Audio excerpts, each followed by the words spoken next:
ಸಾಲದ ಹೆಸರಲ್ಲಿ ಅದರಲ್ಲೂ ಕೂಡ ಮೈಕ್ರೋ ಫೈನಾನ್ಸ್ ಅನ್ನೋದರ ಮೂಲಕವಾಗಿ ಜನರ ಜೀವ ತೆಗಿತಾ ಇದ್ದಂತಹ ಈ ಫೈನಾನ್ಸ್ಗಳಿಗೆ ಈಗ ಬ್ರೇಕ್ ಬೀಳುವಂತಹ ಕಾಲ ಹತ್ತಿರವಾಗಿದೆ. ಇನ್ಮೇಲೆ ಮನೆ ಬಾಗಿಲಿಗೆ ಬಂದು ಕಾಟ ಕೊಟ್ಟರೆ ಕೇಸ್ ಬೀಳೋದು ಗ್ಯಾರಂಟಿ. RBI ನಿಯಮ ಮೀರಿ ಸಾಲ ವಸೂಲಿ ಮಾಡಿದರೆ ಕಠಿಣ ಕ್ರಮ ಆಗುವಂಥದ್ದು ಫಿಕ್ಸ್. ಅಷ್ಟೇ ಅಲ್ಲ, ಸುಗ್ರೀವಾಜ್ಞೆಯ ಮೂಲಕ ಹೊಸ ಕಾನೂನು ತರೋದಕ್ಕೂ ಕೂಡ ಈಗ ರಾಜ್ಯ ಸರ್ಕಾರ ಮುಂದಾಗಿದೆ.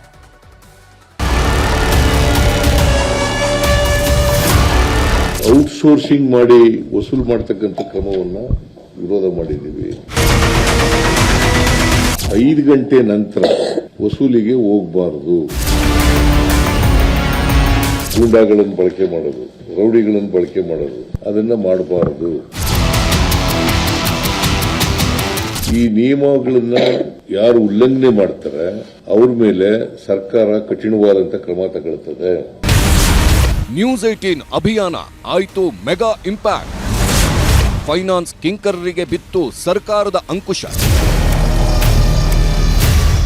ಫೈನಾನ್ಸ್ ಹೆಸರಲ್ಲಿ ತಲೆ ಎತ್ತಿದ್ದ ಯಮಕಿಂಕರರು ಬಡವರ ರಕ್ತ ಹೀರ್ತಿದ್ರು. ಬರೀ ರಕ್ತ ಹೀರೋದು ಮಾತ್ರವಲ್ಲ, ಅದೆಷ್ಟೋ ಮಂದಿಯ ಜೀವವನ್ನೇ ತೆಗೆದಿದ್ರು. ಜೀವ ಹೋದ್ರೂ ಕ್ಯಾರೆ ಅಂತಿರ್ಲಿಲ್ಲ, ಜೀವನ ಹಾಳಾದ್ರೂ ತಲೆ ಕೆಡಿಸ್ಕೊಳ್ತಿರ್ಲಿಲ್ಲ. ಸಾಲದ ಹೆಸರಲ್ಲಿ ಬಡಬಗ್ಗರಿಗೆ ರೌರವ ನರಕ ತೋರಿಸ್ತಿದ್ರು. ಇವರು ಕಾಟ ತಾಳಲಾರದೆ ಅದೆಷ್ಟೋ ಮಂದಿ ಊರನ್ನೇ ಬಿಟ್ಟಿದ್ರು. ನಾವು ದುಡ್ಡಿನ ನಾಳೆ ಕಟ್ಕೊಡ್ತೀನಿ ಅಂದ್ರೆ ಕಟ್ಟಮ್ಮ ಬಾಯಿ ಬಂದಂಗೆ ಬೈತಾರೆ ಸರ್. ನಮ್ಮ ಅಪ್ಪ ಅಮ್ಮಗೆ ತುಂಬ ತೊಂದರೆ ಆಗ್ಬಿಟ್ಟೈತೆ ಸರ್. ಸರ್ಕಾರ ಪರ್ಮಿಷನ್ ಕೊಟ್ಟರೆ ನಾನು ಕಿಡ್ನಿನೇ ಮಾರ್ಬಿಡ್ಬೇಕಾದ್ರೆ ನಮ್ಮ ಅಪ್ಪ ಅಮ್ಮ ಸಾಲ ತೀರ್ಸ್ಕೋಬೇಕಾಯ್ತು ಸರ್. ಸಂತ ಪರಿಸ್ಥಿತಿ ಬಂದ್ಬಿಟ್ಟಿದೆ ಸರ್.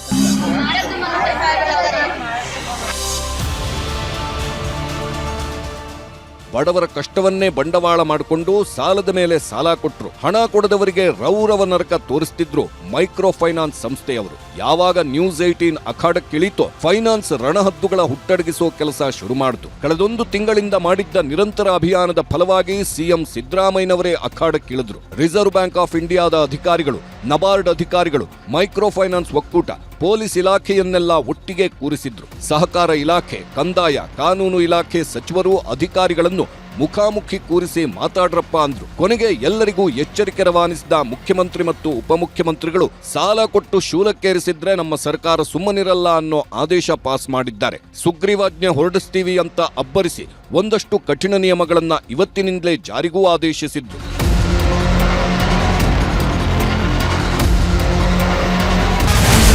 ಹಣ ವಸೂಲಿಗೆ ಖಾಸಗಿ ಏಜೆನ್ಸಿಗಳನ್ನ ಬಳಸುವಂತಿಲ್ಲ. ಸಾಲ ವಸೂಲಿಗೆ ಬಲವಂತ ಮಾಡೋದು, ಹಣ ವಸೂಲಿಗೆ ಗೂಂಡಾಗಳನ್ನ ಕಳಿಸೋ ಕೆಲಸ ಮಾಡಬಾರ್ದು. ಅಷ್ಟೇ ಅಲ್ಲ, ಸಂಜೆ 5 ಗಂಟೆ ಮೇಲೆ ಸಾಲ ವಸೂಲಿಗೆ ಬ್ಯಾಂಕ್ ಸಿಬ್ಬಂದಿಗಳು ಕೂಡ ಮನೆ ಹತ್ರ ಹೋಗಬಾರ್ದು. RBI ನಿಯಮದಂತೆ ವರ್ಷಕ್ಕೆ 17.07%ಗಿಂತ ಹೆಚ್ಚು ಬಡ್ಡಿಯನ್ನ ಕೇಳುವಂತಿಲ್ಲ. ಸರ್ಕಾರದ ಆದೇಶ ಮೀರಿ ಬಂದ್ರೆ ಜನರೇ ಹೋಗಿ ದೂರು ದಾಖಲಿಸಬಹುದು. ಹತ್ತಿರದ ಪೊಲೀಸ್ ಠಾಣೆಗೆ ಅಥವಾ ತಹಶೀಲ್ದಾರ್ ಕಚೇರಿಗೆ ಹೋಗಿ ದೂರು ನೀಡಬಹುದು. ವಾರ್ನಿಂಗ್ ಮಾಡಿದ್ದೀನಿ ನಾನು. ಆ ಎಚ್ಚರಿಕೆಯನ್ನ ನಬಾರ್ಡ್ನವರಿಗೆ, ಮೈಕ್ರೋ ಫೈನಾನ್ಸ್ ಇನ್ಸ್ಟಿಟ್ಯೂಷನ್ನವರಿಗೆ, ಮತ್ತೆ ಬೇರೆ ಮನಿ ಲೆಂಡಿಂಗ್ ಇನ್ಸ್ಟಿಟ್ಯೂಷನ್ಸ್ಗಳಿದಾವಲ್ಲ ಇವ್ರಿಗೆಲ್ಲ ಕೊಡ್ತಕ್ಕಂಥದ್ದನ್ನು ಮಾಡಿದ್ದೀವಿ. ಮತ್ತೆ ಯಾರೇ ಬಲಾತ್ಕಾರದಿಂದ ವಸೂಲು ಮಾಡ್ತಕ್ಕಂಥದ್ದು, ಗೂಂಡಗಳನ್ನು ಬಳಸಿ ಮಾಡ್ತಕ್ಕಂಥದ್ದು, ಎದುರಿಸಿ ಮಾಡ್ತಕ್ಕಂಥದ್ದು, ಅವಮಾನ ಮಾಡ್ತಕ್ಕಂಥದ್ದು, ಅಗೌರವ ಮಾಡ್ತಕ್ಕಂಥದ್ದು, ಅಂತ ಕಡೆ ಪೊಲೀಸ್ನವರು ಅವರ ಫಿರ್ಯಾದಿಗಳನ್ನ ರಿಜಿಸ್ಟರ್ ಮಾಡ್ಕೊಂಡು ಕಾನೂನು ರೀತಿಯ ಕ್ರಮ ತಗೊಳ್ತಕ್ಕಂಥ ಕೆಲಸವನ್ನ ಪೊಲೀಸ್ನವರು ಮಾಡಬೇಕು ಅಂತ ಹೇಳಿ ತೀರ್ಮಾನ ಮಾಡಿದ್ದೀವಿ.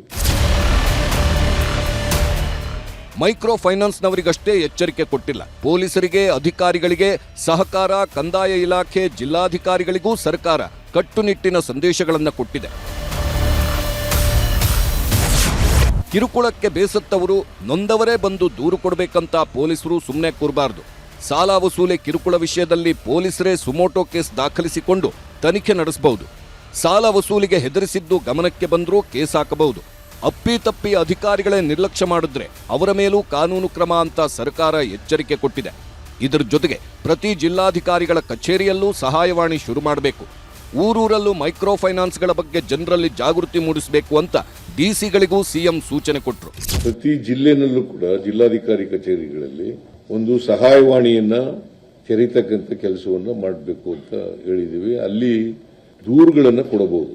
ಆ ದೂರುಗಳ ಮೇಲೆ ಪೊಲೀಸ್ನವರು ದೂರುಗಳನ್ನು ಕೊಟ್ಟರೆ ಅಥವಾ ಸುವೋಮೋಟೋ ಪೊಲೀಸ್ನವರು ಕ್ರಮ ತಗೊಳ್ತಕ್ಕಂಥ ಕೆಲಸವನ್ನು ಮಾಡ್ತಾರೆ.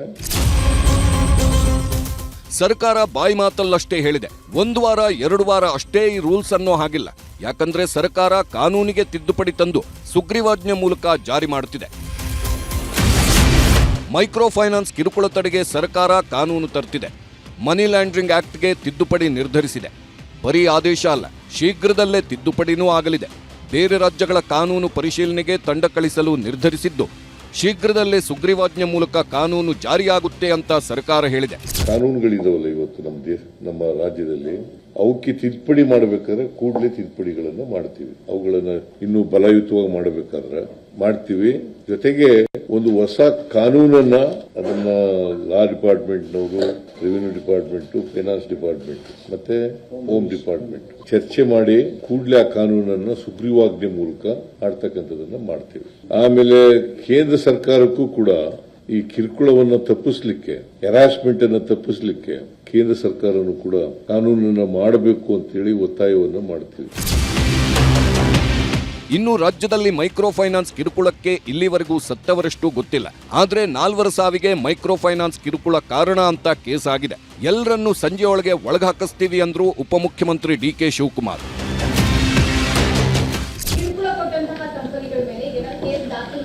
ಹೌದಪ್ಪ, ಕಂಪನಿ ದೂರು ಕೊಟ್ರೆ ಅವ್ರ ಮೇಲೆಲ್ಲ ಕ್ರಮ ತಗೋತೀವಿ. 7 ಕೇಸ್ ಆಗಿದೆ. ಇಲ್ಲಿ ಹೋಮ್ ಮಿನಿಸ್ಟ್ರು, ಡಿಜಿ, ಕಮಿಷನರ್ಗಳು ಎಲ್ಲ ಯಾಕೆ ಕುಣಿಸ್ಕೊಂಡಿದೀವಿ?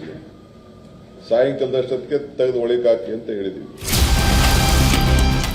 ಸಿದ್ದರಾಮಯ್ಯ ಸರ್ಕಾರ ಇಷ್ಟು ದೊಡ್ಡ ಮಟ್ಟದಲ್ಲಿ ಮೈಕ್ರೋ ಫೈನಾನ್ಸ್ಗಳ ಆಟಾಟೋಪಕ್ಕೆ ಕಡಿವಾಣ ಹಾಕೋಕೆ ಮುಂದಾಗಿದೆ. ಆದರೂ ವಿಪಕ್ಷದವರಿಗೆ ಸಮಾಧಾನವಿಲ್ಲ. ಯಾಕಂದ್ರೆ ಸರ್ಕಾರ ಟೀಕಿಸೋ ಭರದಲ್ಲಿ ಕೆಲ ಬಿಜೆಪಿ ಪ್ರಮುಖರು ವಿವಾದಿತ ಹೇಳಿಕೆ ಕೊಟ್ಟರು. ತಾಳಿನ ಕೂಡ ಸಿಎಂ ಅವರು ಕಳಿಸಿದ್ದಾರೆ. ಯಾಕಂತಂದ್ರೆ ಪೊಲೀಸ್ ಸ್ಟೇಷನ್ದಾಗ ರಕ್ಷಣೆ ಸಿಗ್ತಾ ಇಲ್ಲ ಅನ್ನೋದು. ಯಾಕಂದ್ರೆ ಹರಾಸ್ಮೆಂಟ್ ಹೆಚ್ಚಾದಾಗ ಊರು ಬಿಡ್ತಾರೆ, ಸುಸೈಡು ಮಾಡ್ಕೊಂತಾರೆ. ನಮ್ಮ ಹೆಂಡತಿಯರಿಗೆ ಮಾರುವಂತ ಪರಿಸ್ಥಿತಿನೂ ಈ ಸರ್ಕಾರ ತಗೊಂಡ್ಬಂದಿದೆ. ಇಡೀ ರಾಜ್ಯದಲ್ಲಿ ಒಂದು ರೀತಿ ಅಗಲದೊರಡೆ ಆಗ್ತದೆ. ಈ ಸರ್ಕಾರ ಒಂದು ರೀತಿ ಜಾಣ ಕುರುತರ ತೋರಿಸ್ತದೆ. ಸರ್ಕಾರಕ್ಕೆ ಯಾವುದು ಕೇಳ್ತಾ ಇಲ್ಲ, ಗೊತ್ತಾಗ್ತಾ ಇಲ್ಲ. ರಾಜಕೀಯ ಏನಾದರೂ ಇರಲಿ, ಮೈಕ್ರೋ ಫೈನಾನ್ಸ್ಗಳ ಕಿರುಕುಳದಿಂದ ಬೇಸತ್ತವರು ನ್ಯೂಸ್ 18 ವರದಿಗೆ ಧನ್ಯವಾದ ಹೇಳಿದ್ರು. ಸರ್ಕಾರವನ್ನೇ ಎಚ್ಚರಿಸಿ ಕಾನೂನನ್ನೇ ತಿದ್ದುಪಡಿ ಮಾಡುವ ಮಟ್ಟಿಗೆ ವರದಿ ಮಾಡಿದ್ದಕ್ಕೆ ಕೃತಜ್ಞತೆ ತಿಳಿಸಿದ್ರು. ಸರ್, ನ್ಯೂಸ್ 18 ಅವರು ಸಭೆ ಇದು ಪ್ರಚಾರ ಮಾಡಿದ್ಮೇಲೆ ಸರ್, ಇವಾಗ ಇದು ಫೈನಾನ್ಸ್ನವ್ರಿಗೆ ಸರ್ ಭಾಳ ಎಚ್ಚೆತ್ಕೊಂಡಿದೆ ಸರ್. ಈಗ ಫಸ್ಟ್ ಸಿದ್ದರಾಮಯ್ಯ ಸಾಹೇಬ್ರಿಗೆ ಮತ್ತು ನಮ್ಮ 18 ಟಿವಿಯವರಿಗೆ ನನ್ನ ಧನ್ಯವಾದಗಳು ಸರ್. ರಾಜ್ಯದಲ್ಲಿ ಮೈಕ್ರೋ ಫೈನಾನ್ಸ್ಗಳ ಕಿರುಕುಳದ ಬಗ್ಗೆ ಸಿದ್ದರಾಮಯ್ಯ, ಡಿಕೆಶಿ ನೇತೃತ್ವದ ಸರ್ಕಾರ ನ್ಯೂಸ್ 18 ವರದಿಗೆ ಸ್ಪಂದಿಸಿದೆ. ಗೃಹ ಸಚಿವ ಪರಮೇಶ್ವರ್ ಇಲಾಖೆ ಕಠಿಣ ಕಾನೂನು ಕ್ರಮ ಜರುಗಿಸುತ್ತಿದೆ. ಈಗ ಜನಾನೂ ಸ್ವಲ್ಪ ಬದಲಾಗಬೇಕು. ಮೈಕ್ರೋ ಫೈನಾನ್ಸ್ಗಳಲ್ಲಿ ಸಾಲ ಮಾಡಿದ್ರೆ ಆದಷ್ಟು ಬೇಗ ವಾಪಸ್ ಕಟ್ಬಿಡಿ. ಹಣ ಕಟ್ಟಲು ತೀವ್ರ ಸಮಸ್ಯೆಯಾದ್ರೆ ಫೈನಾನ್ಸ್ ಸಂಸ್ಥೆ ಸಿಬ್ಬಂದಿ ಹತ್ರ ಸಮಯ ಕೇಳಿ. ಅದನ್ನ ಬಿಟ್ಟು ಹಣ ಕೇಳಲು ಬಂದವರ ಮೇಲೆ ಗಲಾಟೆ ಮಾಡಬೇಡಿ, ಹಲ್ಲೆ ಮಾಡಬೇಡಿ. ಮೈಕ್ರೋ ಫೈನಾನ್ಸ್ನವರು ಹೆದರಿಸಿ ಬೆದರಿಸಿ ಹಣ ಕೇಳಿದ್ರೆ ಪೊಲೀಸರಿಗೆ ದೂರು ಕೊಡಿ. ಸಮಸ್ಯೆ ಏನೇ ಇರಲಿ ಧೈರ್ಯವಾಗಿ ಎದುರಿಸಿ. ಆತ್ಮಹತ್ಯೆಯಂಥ ಕೆಟ್ಟ ನಿರ್ಧಾರ ಮಾಡಬೇಡಿ. ಇದು ನಿಮ್ಮ ನ್ಯೂಸ್ 18 ಮನವಿ ಮತ್ತು ಕಳಕಳಿ. Bureau report, news 18.